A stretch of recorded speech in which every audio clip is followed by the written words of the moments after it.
আবারও চরম সামাজিক অবক্ষয়ের চিত্র উঠে আসলো ত্রিপুরা রাজ্যে, যেখানে সন্তানরা তার বাবাকে ভগবানের মতো শ্রদ্ধার আসনে বসায়। আজ সেই বাবার দ্বারা শ্লীলতাহানি এবং ধর্ষণের শিকার হলো 9 বছরের এক নাবালিকা শিশু কন্যা। ঘটনা এডিনগর থানার অন্তর্গত ক্যাম্পের বাজার এসডি মিশন এলাকায়।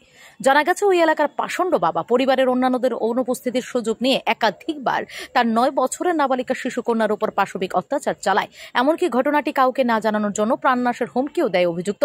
ঠিক একইভাবে গত 24শে জুলাই আবারও ওই নাবালিকা শিশু কন্যার উপর পাশবিক অত্যাচার চালায় তার পাষণ্ড বাবা। পরে নাবালিকা শিশু কন্যাটি আর দেরি না করে গোটা ঘটনাটি তার মাকে জানায়। ধর্ষিতা সুকন্যাটির মা স্বামীর জঘন্য ঘটনার কথা স্থানীয় এলাকাবাসীদের জানায়। অবস্থার বেগতিক বুঝতে পেরে অভিযুক্ত পাষণ্ড বাবা পালিয়ে যায়। অবশেষে ধর্ষিতা নাবালিকা শিশু কন্যার মা তার মেয়েকে স্থানীয় এলাকাবাসীদের সহযোগিতায় সকাল 10টা নাগাদ পশ্চিম আগরতলা মহিলা থানায় অভিযুক্ত পাষণ্ড বাবার বিরুদ্ধে লিখিত আকারে শ্লীলতাহানি এবং ধর্ষণের অভিযোগ এনে মামলা দায়ের করে পুলিশ তাদেরকে সুস্থ করে গোটা ঘটনাটি তদন্ত অনুসারে আইনি ব্যবস্থা গ্রহণ করবে। এদিকে ধর্ষিতা নাবালিকা শিশু কন্যাটির সহ তার মা অভিযুক্তের ফাঁসির দাবি জানিয়েছেন। তবে এই ধরনের জঘন্য ঘটনায় অভিযুক্তের দৃষ্টান্তমূলক জানাচ্ছে যেন ভবিষ্যতে আর কোনো বাবা তার মেয়ের উপর এই ধরনের পাশবিক অত্যাচার করতে না পারে। কি হয়েছে দিদি ঘটনাটা? আমি বাড়িতে নাই, আমি কামে গেছিলাম। বাড়িতে এসে বলতে আমার ছেলেকে কাছে না বাবা আছে না বুঝলে কিতাবানি করতেছে।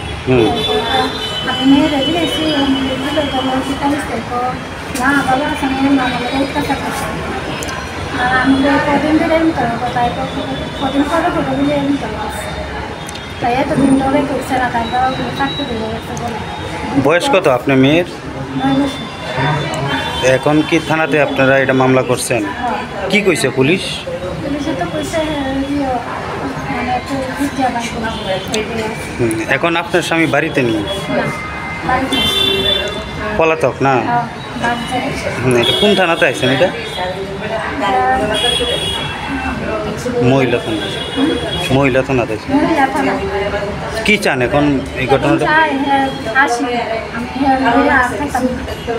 Bureau report, S Bharat live 24 hours.